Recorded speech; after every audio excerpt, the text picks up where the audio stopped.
Hey, Good News family. We're so glad you're here today. We had a team staff fun day yesterday, so we didn't record when we normally record, and now we're here in the morning. And I'm not quite sure that was our best decision. Like, are you awake?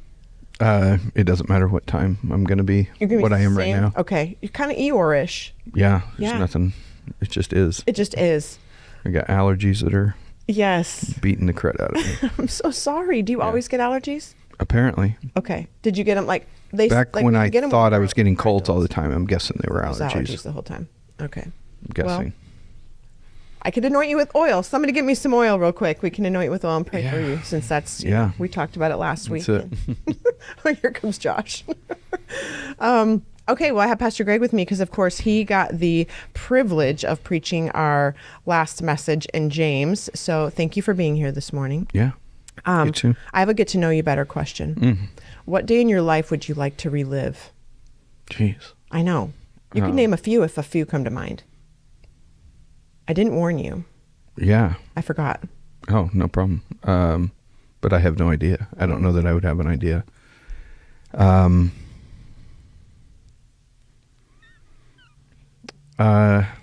Don't say what you feel. Here, let me give you Jeez, permission to not say what you feel pressured to. I don't. I don't want to relive the birth of my children because 3 out of 4 had emergencies. So those are like whatever, not good days.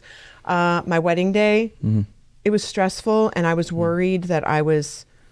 Well, I'm not going to go into that. Anyways, I was just stressed. So I'm like, it was a great day, but I don't know if I want to like relive it, unless I could redo it. But sappy. But 2 of my 4 children have gotten married, and those are like top 10 days. Those are like you reminisce over the whole from birth to here. We did it, flaws and all, and they look so beautiful and so happy. And you're like, you're off my payroll, kind of a deal. Just kidding. Yeah, but they're never off. That's really true. That's really true. But like those are days like I really, really would like to relive those days. But your kids are going to be accountants and stuff. What does that have to do with anything? Oh, they're going to get off my it's payroll. more than likely they will have income. Well, they all always have income. I just feel like, there's one of my things where kids as a parent is an you go, actor. Oh, he's not going to have much income. And one of my kids is a pastor of a small church. Oh, dear Lord. Okay. I see what you're saying. Yeah. Yeah. They're not going to listen, so I'm not worried about them. You could say whatever you want. No, I totally value what they're doing. 100%. Absolutely. And so Yep. for me, we raised them right. Yeah. If they're doing something that other people are pursuing money then or whatever, I value the stuff that they care about and meaning and stuff. So, but they're never off the payroll. Well, the actor has solved it, but He has? Like, what? Yeah. Can he, like, does he work something else that he loves while he's trying to, get jobs? not that he loves, but that pays well. Okay. And coming out of everything's COVID related, right? It's our new landmark. Yeah. COVID shut down all the theaters. And so, and it was most of the people involved with theater are in acting and everything involved with it leaned toward protection of other people. At least that was the motive or the state. It doesn't matter. A stated motivation. So they all shut down willingly. They weren't thrilled because theaters literally closed, like they don't exist anymore. The nonprofit ones and stuff. Yep. Because no income. Right. So it was a huge cost to that whole community, that process. But knowing him anyway, or as much as we do, and his wife, for them it was about protecting people. So they're like, this is what it is. And so anyway, coming out of that, he got a job, and he's a executive assistant, which gives him freedom. A bunch of it can be done remote, and the company's, he's really good at it. And so the company, he does okay. Yeah, he's fine. Yeah, a larger city, executive assistants are valued. Yes. Yes. So does he get to act as much as he'd like?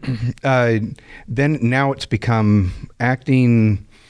Certainly there's talent and looks involved, but looks actually are adaptable. I mean, you see people on movies that aren't movie star good looks, but you need different roles and stuff. And he's a good looking guy, but not like Brad Pitt or anything like Right. that. But and so just finding the roles that totally fit. Yeah. So it's quite a thing. So we've learned a ton over the last 15 years about all of that, and still certainly don't know all of it. But anyway, he's gotten back to where he's actually pursuing roles. And so now it's just sort of, there's luck involved and just that right fit and stuff. And, Yep. you know, Things that are kind of out of your control. You just, Absolutely. you're like, Yep. and you're the guy. yeah. And there's commercials and stuff like that. His wife's also an actor. And Wow. so she's, Yes. yeah, she ends up, I think she has one in the Chicago area. They live in Chicago, in the Chicago area. She did one in Arkansas a few months ago. Yeah. So it's a bunch of different things. There And are so many questions I could keep asking you.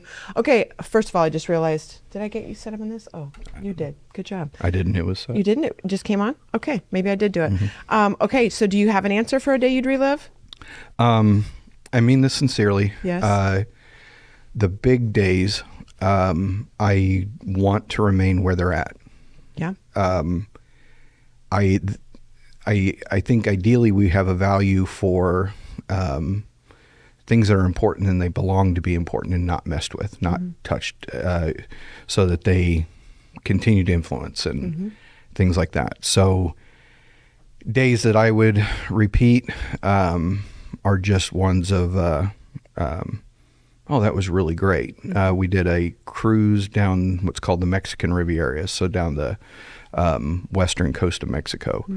And that was just relaxing and good and everything else. We did a mission trip, believe it or not, to the Bahamas.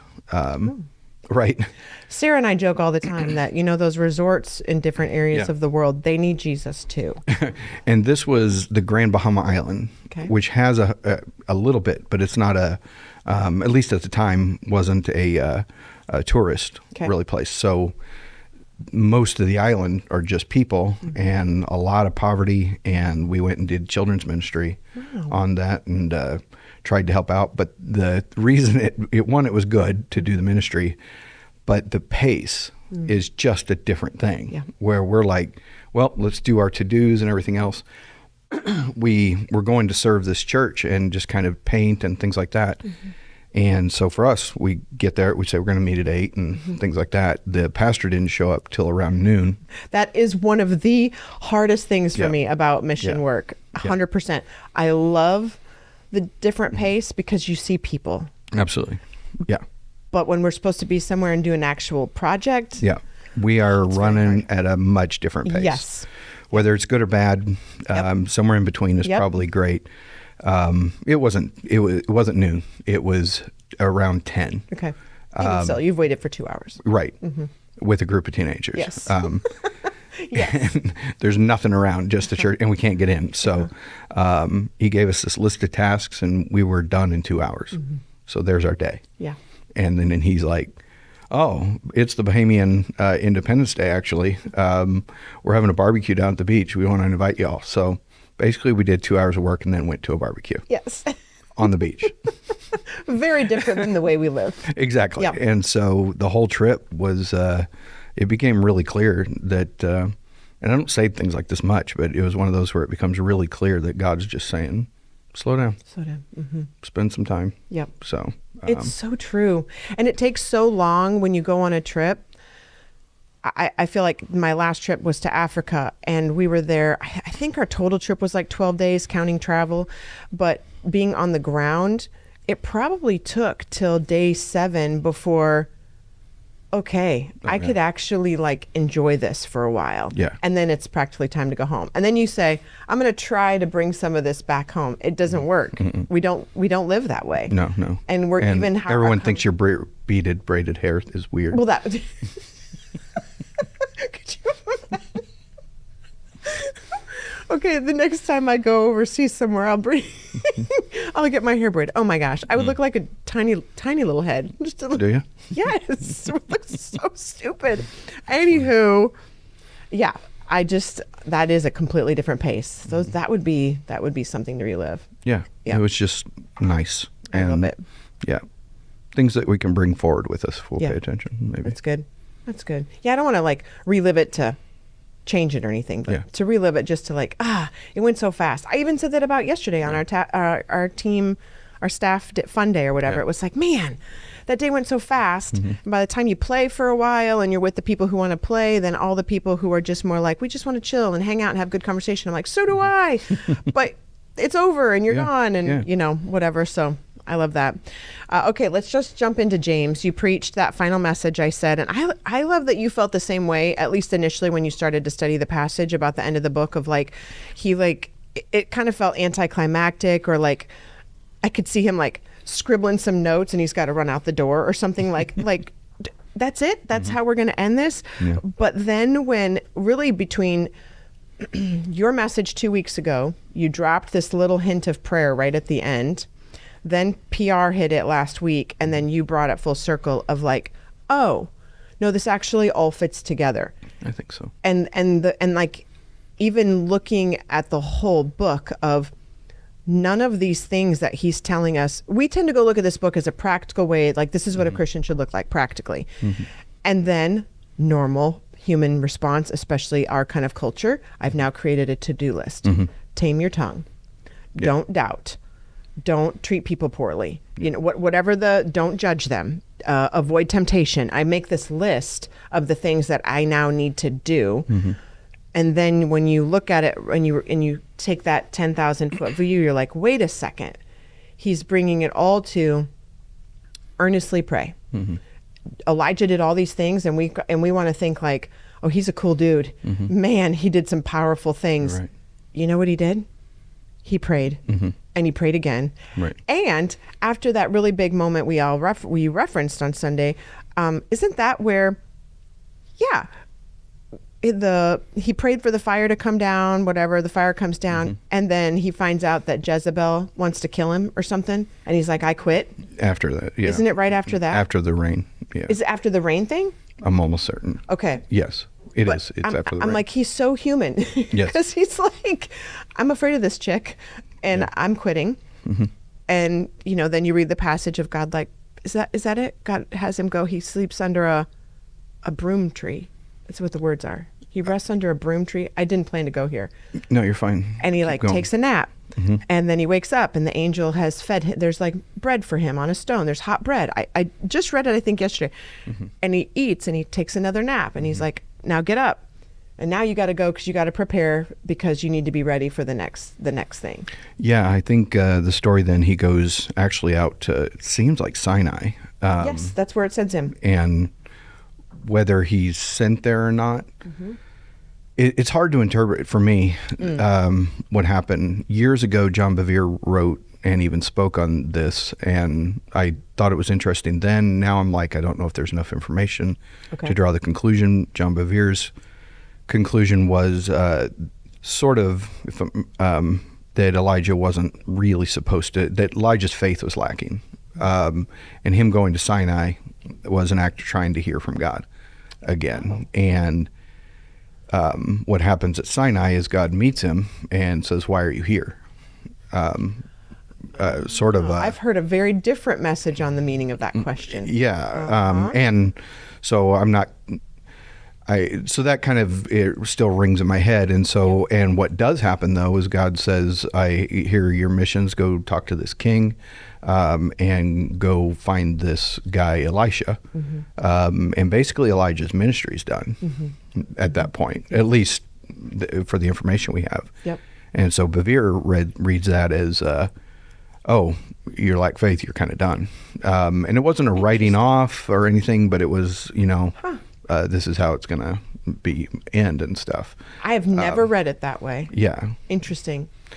For me, reading it without Bevere's words, that whole thing, I go, oh, I have no idea.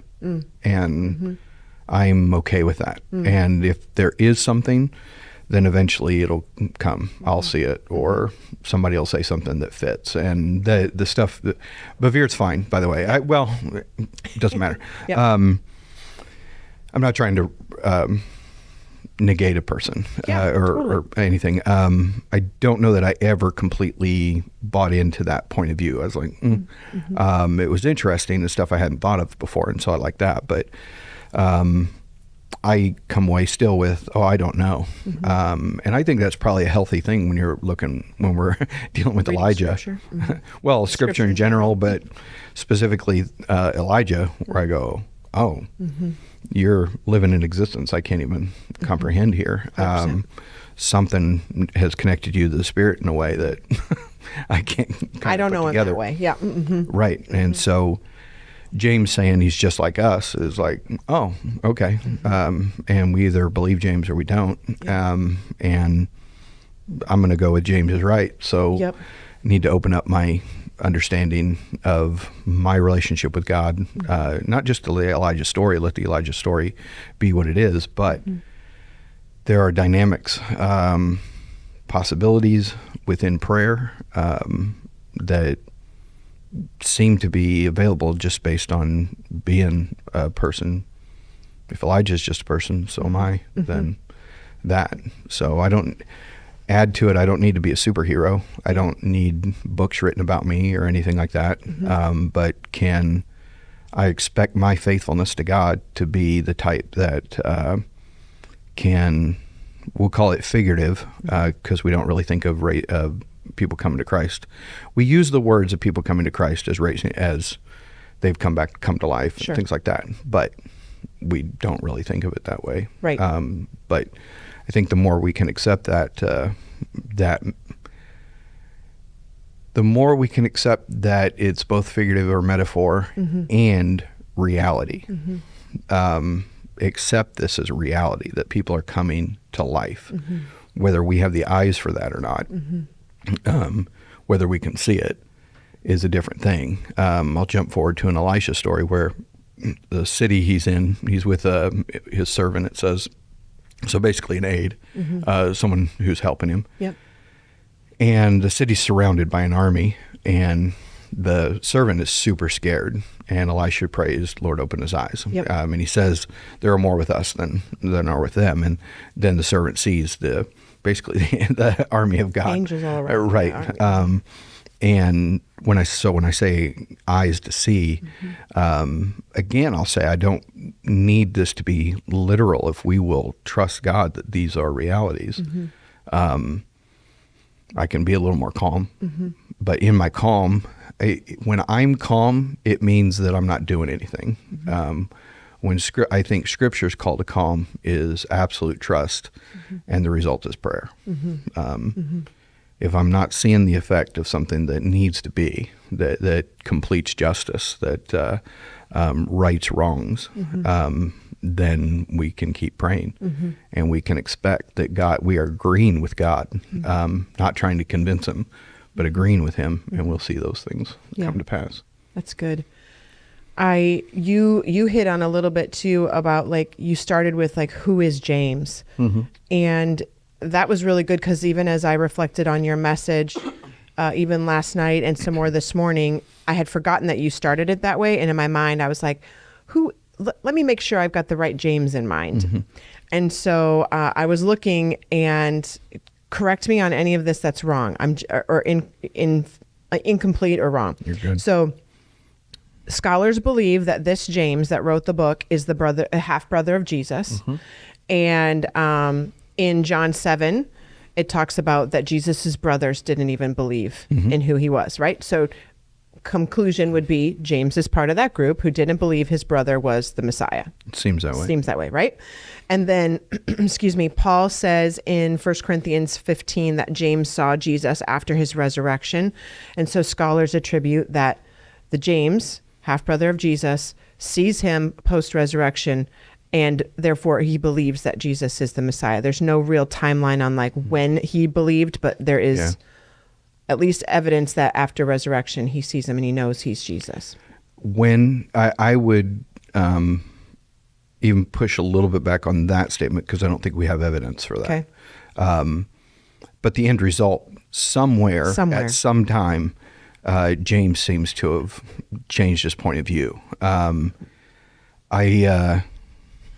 You have brothers and sisters? I have one brother. Okay. Imagine, and go with me on this. Yep. That he starts presenting himself as the Messiah. He did it, but when he was a teenager. Okay. Worship me. Right. Just get at him. Now move it past that to where he's literally doing miracles. Literally, yeah. Yeah. And people are following him. And so in our culture, you're like, wow, he's getting, TikTok famous. Yeah. And at some point, though, through this entire thing, you're going, my brother's nuts. Sure, he's famous, but there's no point. I mean, you probably can't come up with a situation in which you would believe Right. that Right. whatever happened. And maybe that's why scholars lean toward the resurrection thing. Whatever happened changed even his brother, at least one of them, into believing this. Because I would too. And his mom. But she already knew. Sort of. You don't think she knew the whole time? I don't. Interesting. I've never thought that before. I love this. It's okay to have all these thoughts and Absolutely. process We have through it. zero information really about it. But well, except for that the whole conversation she has, I think it's in the end of Luke 1 or whatever, where she's talking with the angel, and then she's like, whatever you're saying, let it be. And she sings her whole song and whatever. She's got to believe in that moment that the Holy Spirit has conceived God in her stomach, and now he is him. Yeah. When would that change? Right. To be completely, my thoughts tend toward, and I'm not saying I'm saying my tendency on how I think can be a little more humanistic, like what is it like to live that sort of thing. And I'm not insisting on a humanistic point of view. I'm simply saying that's kind of one of the levels at which I'm processing. And so I imagine if I'm Mary and I get all of this, I believe something, I just don't know what it maybe means. Sure. Luke is doing interviews with people, and so it's possible that he's getting adjusted That's a good information. point. So I want Scripture to remain Scripture and holy and instructive to me, and I'm not trying to lessen it at all. That's I'm thinking I'm letting Scripture exist and it be information for me, and I'm wondering what's it like to exist with that. Yep. And then practically, how do I raise a Jesus who I think is the utter Son of God? And I need him to act right, and things like that. We have I think we have an impractical view of Jesus sometimes. He certainly has when he's 12 going to the temple. Sure. He's unique, clearly, but how do you divide unique from holy? And anyway, a bunch of random thoughts. The end conclusion is Jesus is God. Yeah. I'm not questioning that in any way. And she believes it, and James believes it. Absolutely. At some point along the line. And James, so specifically James, I think, man, that transition is just crazy. Yeah. Something has happened so significant that even his brother. So let's give the whole Mary thing. Let's go with that. And I have zero problem. I'm not arguing against it. Mary believes he's the Messiah and everything else. But for everybody else, Mary's had possibly a child out of wedlock, or Mary and Joseph got together before they were supposed to, or something like that. Yep. Which is probably how they spun it. But something in there, James believes that his mom was met by God, and Jesus is entirely unique from the rest of the family. Yeah. What in the world has happened? You can have a weird sibling. Right. We probably both do. Right. Well, and then my other thing I love about James, which has been my hot button lately, because my last class I took was the book of Acts, and it just opened my eyes to so much. And Acts chapter 15 is the Jerusalem Council, and James is like the head of the early church. He's like the man. Yeah. I don't know if it's early church naming. I don't think it's biblical name of bishop. That's an early church word, right? It's just like a leader. Anyways, doesn't matter. Yeah, the same thing. Okay. Really. Okay, I didn't want to get weird about it, but And so then he's the one who actually makes the final call and decision of what this thing is supposed to look like as Gentiles are coming to follow Christ, and Jews are following Christ but holding on to a lot of their Mosaic law traditions, and whether Gentiles should or shouldn't be required to do that, which the book I was reading then was saying if the decision would have been different and those laws and traditions would have been required of the Gentiles, it would have only been a matter of time before we had drifted back too far into our traditions and away from the mercy and grace of Jesus. And so just the fact that, anyways, that was just so profound to me that James is the one making that decision of like, listen, we're not doing that. It's Jesus, Jew or Gentile. He's the man. This is how we're following him in the days of the church. And he seems to struggle with that. With that decision? I think. Yeah. I think all of them. I mean, if you are raised, this is how you act. Yes. What are you doing? Yes. My parents didn't cuss in the house. They didn't cuss anywhere. I was going to say, what do they save it for the car? No, basically what I mean is we weren't raised right. Hearing adults cuss. Yep. We overcame that, don't get me wrong, on our own. Right. And could shut it off when convenient. Absolutely, which is also proof. Oh, I can't stop cussing. No, you totally can. Total proof. Yeah, walk you into church and suddenly you don't say it. have a problem. Exactly. Or some jobs now. Right. It's become more free now in the last probably 20 years. But yes. It used to be a professional thing. That you don't necessarily do that much. No, isn't that? Yeah. Don't even get me started. Right. Because cussing is just lazy language. But anyways. Total. This would be an interesting podcast, I think. I did a message once called, and we talked about this, and I called it something like cursing, cussing, and swearing. And just talked about the different things. I think sometimes the right word is a certain word. Yes. But when it's lazy, when you either need a pause, you don't need a word there. Yes. Or you need to learn adjectives. Right. Or adverbs. Right. Either one, both. Exactly. Anyway. If you've forgotten your parts of speech, go look that up. Exactly. Adjectives modify nouns. Yeah, adverbs often end in ing. Or, no. ly. Adjectives. Yeah. Yeah, adverbs are an ly. Anyways, yeah. You got it. So, where were we? No, I don't know. You were raised in a house that we don't swear. Yeah, but I don't remember why I was talking about it. It had to do with James. It did. Jerusalem Council, he was struggling maybe with that decision. Oh, yeah. Great. So if that is just really ingrained. So the first time I heard an adult really cuss was a police officer, and that's what threw me off. Yes. I was apparently okay with working with a cop, but him cussing was just like, yeah. I've never heard an adult cuss, really, apart from movies and stuff. So it was really weird, especially when you're yelling at me. Yes. And so the basic training, by the way, was really weird. Whole new world for you. Really weird.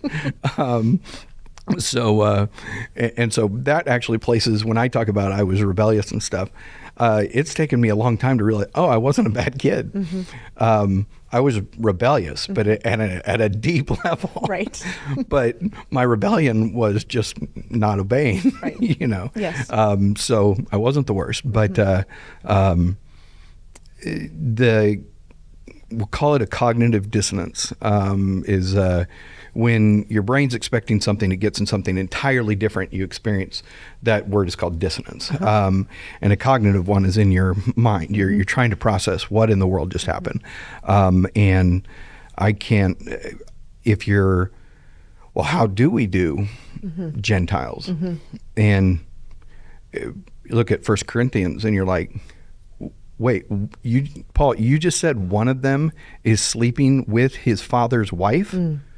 Is that his mom or his stepmom? We don't know. You're like, and how's that okay? Can you imagine being raised in absolute purity as much as you can? Yeah. And then you're like, you heard that, but it's so separate from you. Yeah. But now you've got a church and you got, okay, this is my concept of church. And they're doing what in the church? I imagine it's us where people are, where we'll hear churches that, or maybe pastors who steal the money or something like that. Affairs and It doesn't compute. How can that be? And it can mess things up for how we process things. Heck yeah. Which is the wandering away thing sometimes. But Good segue. for James and Paul and all of these, and Peter and all of it, how do we even function? How do we even talk? What are the core things? We can't fight every single battle. Right. But look, okay, here's my instruction. Remain pure sexually. Let's see, what else? If the thing has been dedicated to idols and demons, don't involve yourself with it. Yeah. Even if it's cheaper, because meat that was sacrificed to idols was much cheaper than meat that wasn't. And so a way to survive, just survive, guys, is Buy that meat. Buy the less expensive thing. Right. And so they're saying, I know, but don't do that, simply because of what it had been dedicated to. Yeah. Respect that. And what else? Give to the poor. There we go. Okay. We're going to lock it down to these. Yeah. Act right. Yeah. Don't act bad. And then, so this has to be very, very hard to try and process. And so James, though, is writing in this book to Jewish Christians who all have a similar identity, but which is huge. That's a whole different thing, which is awesome. But also a similar way of how life functions and what is good and what is bad. So I picture James, like how, this might be a stretch, but you know how Paul, he writes at one point, like, I'm like the chief of sinners. I'm like the worst of the worst. I don't deserve any of this. He gets it. And he's right. He was murdering Christians. I mean, he's like the worst of the worst.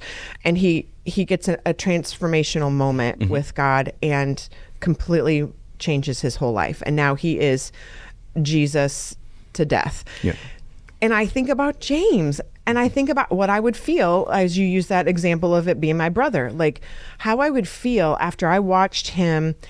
I was thinking I could almost watch the crucifixion and go, told you, he's not God. Look at him. And then get to the resurrection and be like, oh, crap. Oops. Yep. Oops is right. And then how transformational that revelation had to be of Jesus, my half brother, truly is the Son of God. He is the way, the truth, and the life. And now he is, I would picture myself, if this were me, I'm writing a letter to the believers and letting them know this is what we need, because we need to honor this God.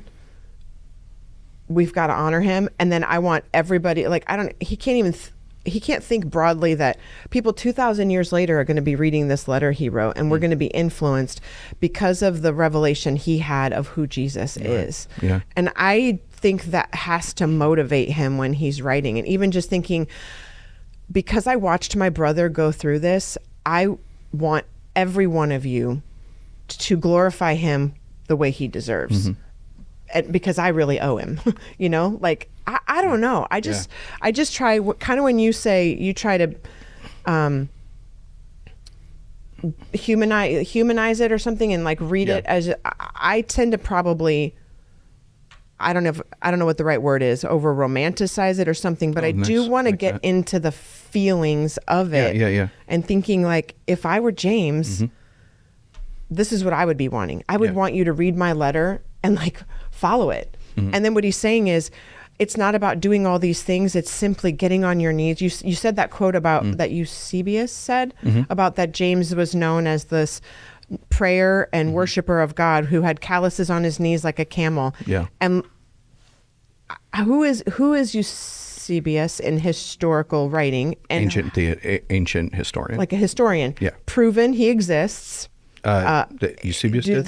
Due to the historical writings. Yeah. So we know he knows what he's talking about, and we can trust what he's saying and reading about James. And I just picture if we all had a moment where we truly recognize who Jesus is and what we've shortchanged him, I think I would be on my knees all the time. That seems to be a good conclusion. Metaphorically speaking. Yeah. Praying, living my entire Possibly life literally, out of that, yeah. possibly literally. Because one of my questions I wrote in my notes is, I get it. I can see why I should be praying and worshiping God all the time about everything. But why is it so hard?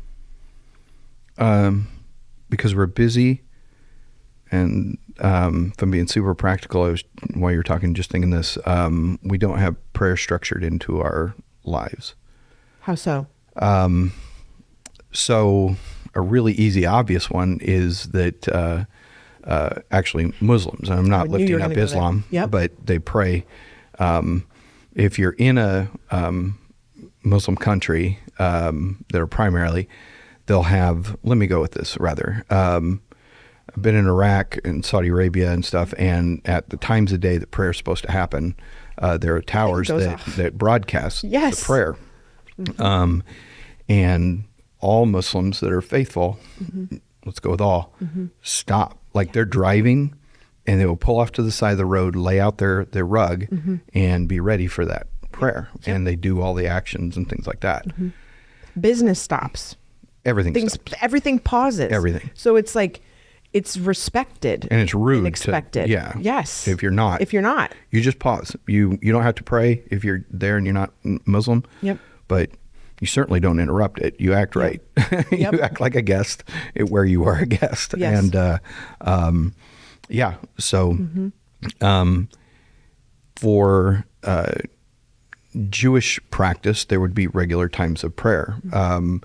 And growing up Catholic, you would go to Mass, and especially on certain days, it was kind of tedious as a kid to go through and have to do these things, the Stations of the Cross and the different prayers and stuff that you had to do.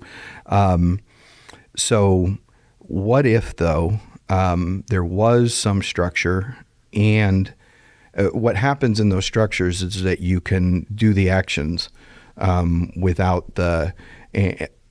you can do the actions and be physically faithful to something without being in the moment and there, or it transform. So I could pray and then go abuse somebody. And what that means is then that prayer had zero effect on how you're physically living your life.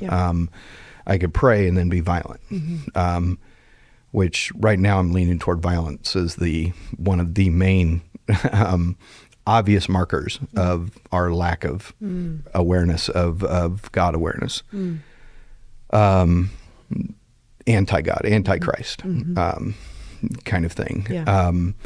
So the ideal then would be that there is structure of prayer in a life and within a community, but how do we keep that from becoming rote and mundane. And just, well, these are the things we do. Can we infuse life and things? And so for our style of church, you see a response to how do we move song time worship from years ago, hymns were the thing. And now if we sing a hymn, it has meaning because we don't sing it much. Right. But if all we did were hymns, then you're just standing there and going, oh, we're doing verse 5 also? Seriously. Yeah. And so our style of church started integrating new sounds and new rhythms and things like that. The ideal was, well, this will bring more interaction and things like that. If I'm being sort of academic about it, some of it was just new people becoming Christians, and this is the style of music that they did. Sure. And you see that coming out of the 70s, 60s and 70s and stuff. But pause, which has also happened for many of the hymns, by the way. They were lyrics attached to sometimes bar songs. So one of the reasons they're often really hard to sing is because people sang those notes when they were drunk. Seriously? Yeah. That's funny. I think it's Star Spangled Banner. It goes from here to way up here and things like that. It's was placed over the melody of something else. But anyway, as I remember, I could be wrong. Someone tell me I'm wrong. Then I'll be embarrassed forever. Good to be reminded. But anyway, total side note, talking a bunch about nothing. How do we infuse life into something that we do regularly? And this is some of, I think, what James is able. So imagine if James' whole job was to lead the church and he didn't have to do anything else. He has the physical time to actually be in prayer. Paul says he prays all the time, but Paul's also moving all the time and everything else. So there's some way that Paul, at a different activity level than James, was able to integrate prayer into his life, where he's able to say, pray always, all the time. I'm always praying for you, and things like that. So somehow this prayer, whatever they're talking about, is able to be integrated. It may involve on purpose saying, here's 15 minutes of my time that I'm going to say every day I do this during this period of time. Yeah. For our style of church, we've said first thing in the morning, this is what you should do or can do. It depends on if it was 1980s and 90s, you said should. Yes. Now we're like, here's an option for you. Could you just show up to church? Twice a month. Right. It's our goal. And but ideally, how do we pray regularly? How do we be, for me, ADD, I mean, fully, and be able to stop and do this thing? How do I have a business that's working, that's really busy? How can I stop? And it's going to be it's probably up to each of us to go to make challenging decisions to say, this is the period of time that I'm going to do this. And for many people, that being regular and scheduled, such that even if you just sit still for 15 minutes because you were too wound up into it, you still stop and say, this is God's time. If it's in the morning, at night, something. And then along with that, how do I keep life within that? Because you absolutely will have times where you're just dead. Yeah, and I don't mean spiritually. You're not. Let's go. Let's pray. Right. But I still want life to be in that, and just allowing that life to be. I was going to say, there are some people where, like, they're intercessors, to use that word, and they could pray nonstop. They never run out of words. Yes. They never run out of focus. They just pray. That is not natural for me. Me either. And you kind of hit on it. Sometimes even the words of, like, I'm out of words. So every day I'm praying the same things. It gets a little bit, I don't know, mundane or whatever. And how does somebody with that personality, how do you keep things fresh when you're talking to the Lord? Is it you can be saying the same things over and over, but there's and I don't want to lead the question. Yeah. How do you do that? This is a negative example, but one I think that works. Actually, I think it works anyway. Okay. So imagine if I were to find, it's easier to make tough examples of myself. I don't. Okay. But if I got a report that I was diabetic, Okay. I'm not. Okay. But let's say I just kept going just went overboard on a bad diet and stuff, I could get there. And I would have to decide, either I'm going to adjust me to this condition. And those who have non-weight, is it diabetes 1? Yeah. That's the way it is. Yep. Now, if they don't adjust their life to that, they will die. That's just what's going to happen. We're all going to die, I get it, but they're going to die earlier than they need to. And so you can choose to adjust your life. And you're like, well, it's really hard. Yep. Yep.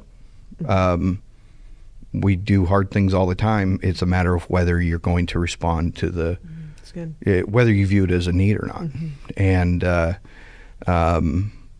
it is emotionally insanely difficult to adjust these things, but it doesn't mean it's impossible. If we see this as a need, we will adjust. So to me, overly simplified. The question is, or is this an actual need? Do we believe this? Which I think brings us back to James. Faith causes us to respond. And if one of the challenges for those who have wandered off, or those who aren't people of faith, who aren't Christians, aren't followers of Jesus, is whether or not we see that as something important. And there are many things we can say, we can give lip service to them being important, and many fewer that we allow them to adjust our lives, how we live our lives. Even on that wandering away, I was reflecting kind of over the highlights of the book of James, and I just paused. It kind of made me think of, all the things James says we should be praying about. And then I think that you suggest it should be also added in praying for those who've wandered from the faith. And it just crossed my mind of what better thing to pray for of all these things we could be praying about than praying for those who've wandered from the faith, rather than, according to what James addresses in chapter 2 and 4, judging them. And because oftentimes that's what we'll do. We'll just sit there and judge them. Oh, well, they left. Oh, well, they're doing this. Oh, well, they're doing that, or whatever. Why are we doing that? He clearly said in the beginning, don't be judging each other, which also would pertain to here.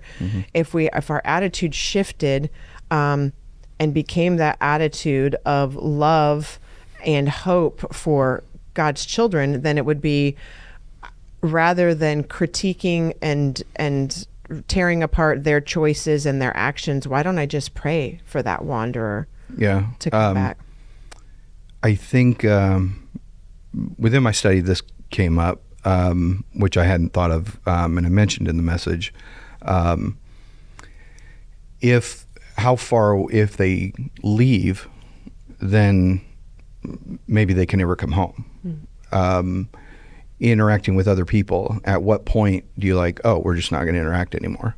At what point are they so offensive that you're just like, dude, we're done?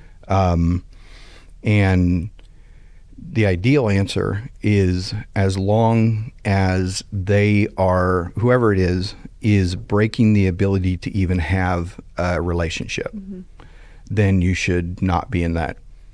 You should try and avoid that thing. If it's bringing death, then avoid death. And that's a metaphor. But if it's ruining peace and joy and anything, if there's a physical abuser, then should you forgive? Yes. Do you need to stay in relationship? No. That's nonsensical. If something's obvious, right, self-evident, then challenge it, but that possibly is a conclusion. Or at least allow it. Because God says forgive, it doesn't mean that you can forgive without placing yourself in danger. Right. And there's always a qualification. If God's calling someone to, we hear global workers who are called to certain dangerous situations, and that's a different thing. So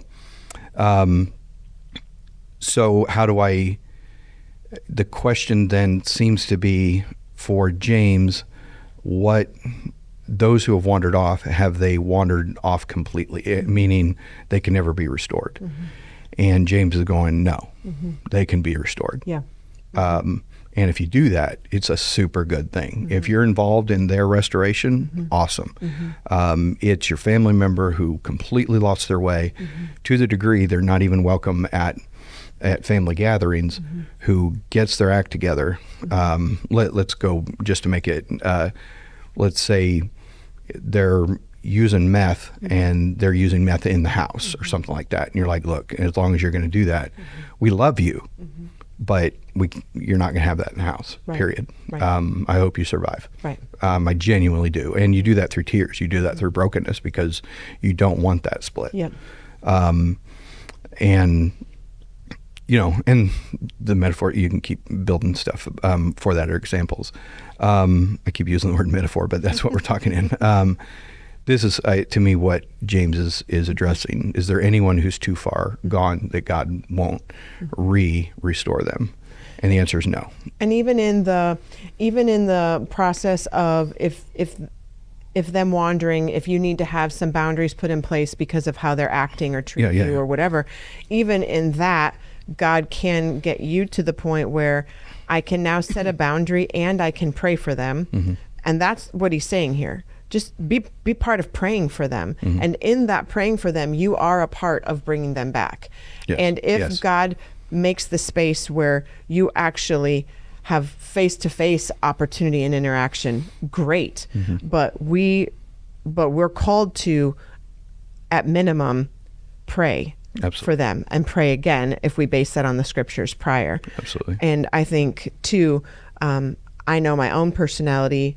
I can pray for so long for some things, and then I get a little indifferent or lazy or whatever. Human nature. Absolutely. And I think it's human nature. And I think there's some elements of ebbing and flowing in there where there's some other things that have really got my attention that I'm praying into. And this one's been something I've been praying for a long time. And it doesn't mean that I'm not still very aware of, God, I believe you can do something, but it may not be the words that are coming off my tongue all the time.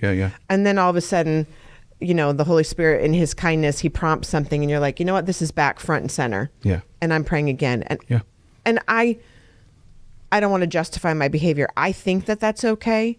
There's only so much my brain can actually process. I mean, sometimes the information we have nowadays, we know way too many prayer requests, Yes.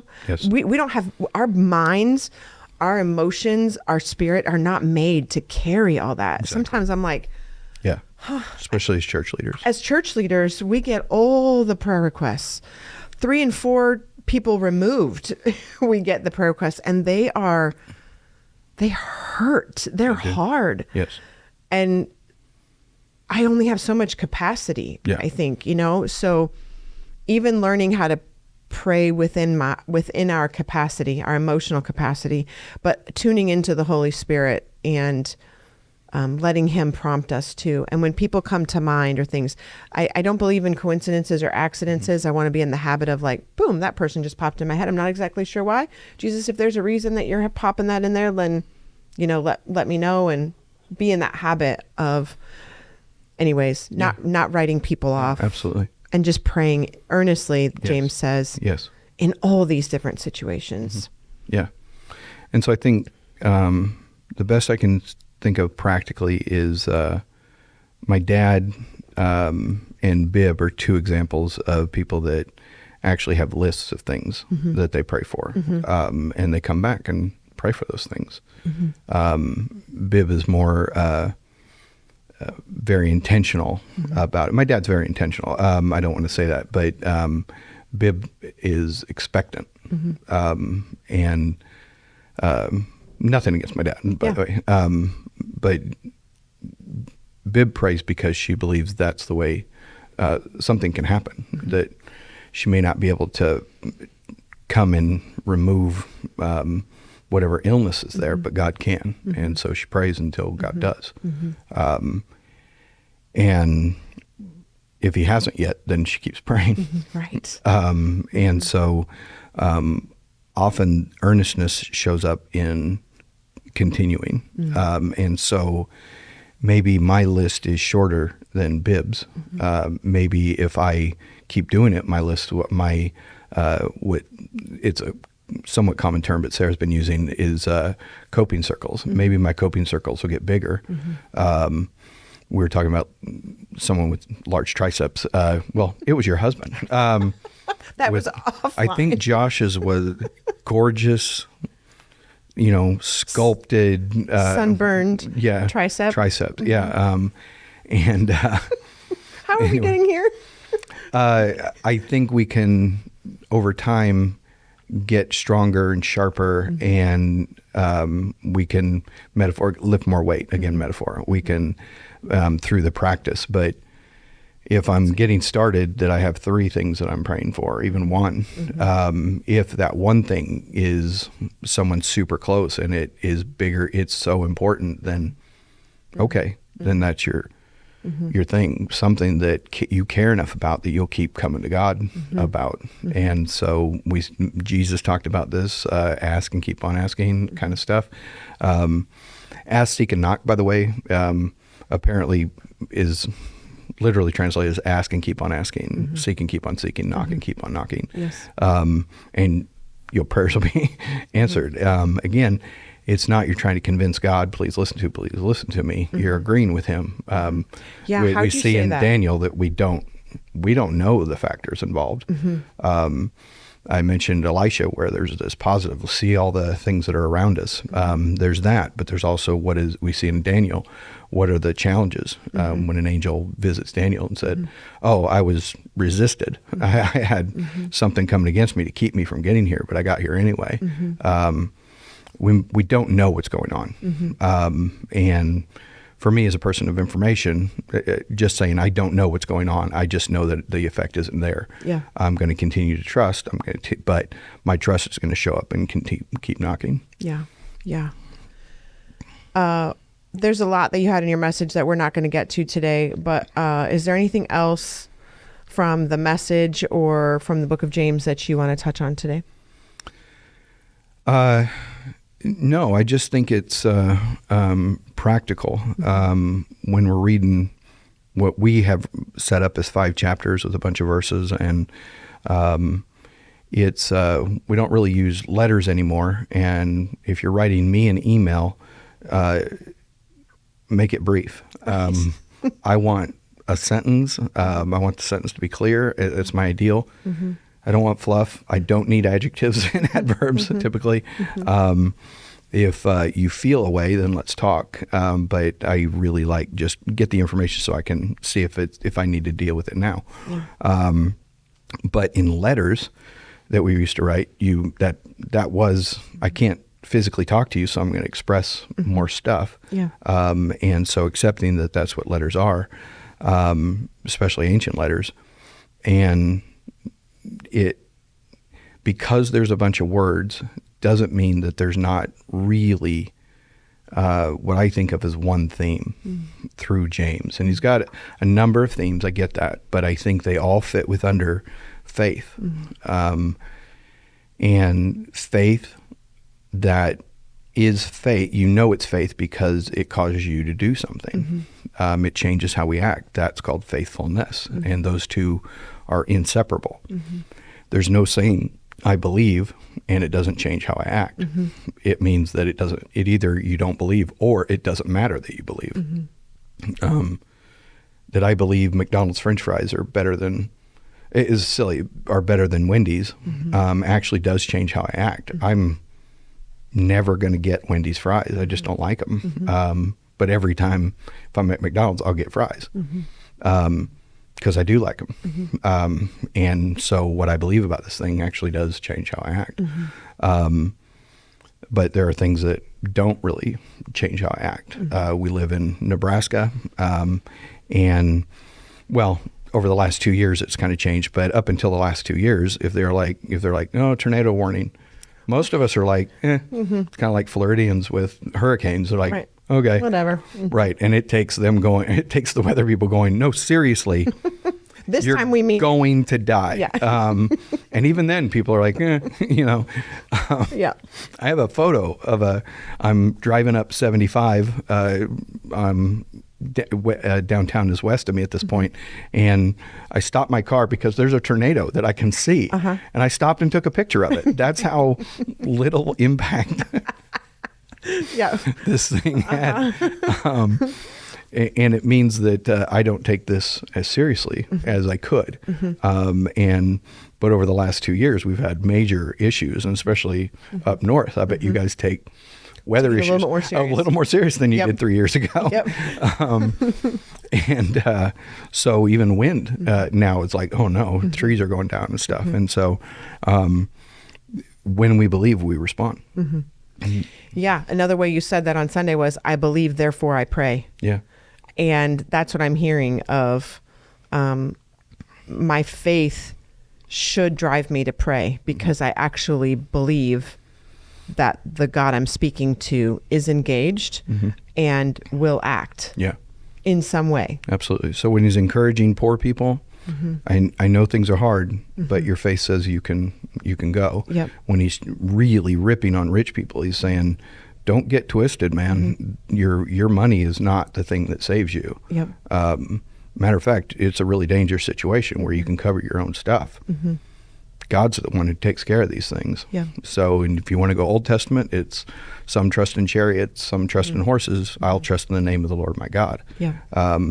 Horses and chariots being military strength and the ability to have power and dominate and or just survive. Right. Our survival comes through Him. And I really do love, I want to just say it one more time. I love how you just gave that example too of like Bib's list compared to like maybe somebody else's list. Your My list, list. my list, because it's actually really that's really helpful to me, because I'll do this where it's the Holy Spirit's bringing it back again. And I've been saying it for a little while. I'm not a prayer like I want to be. I'm not a prayer like I want to be. I talk to God all the time. It just doesn't look like what I want it to look like. It's not saying I'm a heathen sinner and I don't pray. It just doesn't look like what at my stage in my relationship with Jesus, I'm at a growing phase that needs to be growing. Yeah. But what I'll do is, okay, I'm going to start being a prayer, and I will write every single person and thing that comes to mind on several pieces of paper. And then I'm overwhelmed. Yes. Then I'm like, well, what's the method? Okay, if I pray for, and now I have all these kids, and then the kids have spouses, and then the kids have kids, and and I haven't even gotten to my parents and my family and my church and my city and my community and my country and my world. Like, how in the world does it all fit? Yeah. And I get very, very overwhelmed Yeah. of how to make it fair, balanced, whatever. And now I'm like, you know what? What if I just started with 3 things, or whatever that number is for me? Yeah. And then grow that muscle, like you said. And I think I've been hearing, Jose was on last week with me in PR, and he talked about he prays regularly with a coworker, and they have a prayer journal, and they just kind of keep track of things. And I journal talking to the Lord, but A, I don't go back and reread it, and B, I think there could be a value in one that's just specifically for the things I'm praying about. Yeah. Just not to get distracted by all the other things, just the things I'm praying about. I'm just thinking of practical, what will I intentionally do, say, think, or think, say, do. It's like I could tell you that being practical. I'm currently learning a new language, and it began with learn the alphabet, because it's an entirely different alphabet. Yep. That's really hard. It's weirdly hard. But that's where you begin. Yeah. That's good. Stuff that those who would speak the language start when they're children. You've had children, right? Yep, I have. And this is an A, and you're thrilled when they recognize the color blue. Yes. And things like that. And you're like, oh, but I'm 50 or 40 or whatever age you are. I should. Should's useless. It's doing nothing for you right there, except it's actually hindering your ability to go forward. Good. So you can, but you don't have to. You literally don't have to pray. Let it go. Can you? In the ideal, I'll place a should. This is something I should work out. Now, if I personalize that, the good is working out. I should work out. Now, for me anyway, I've just engaged extra layer of shame. I'm not, therefore, I have to get to this thing. Now I'm actually creating blocks in this thing, and if I'm really motivated someday, then I'll do a workout that actually destroys me and that I can't work out the next day. Yep.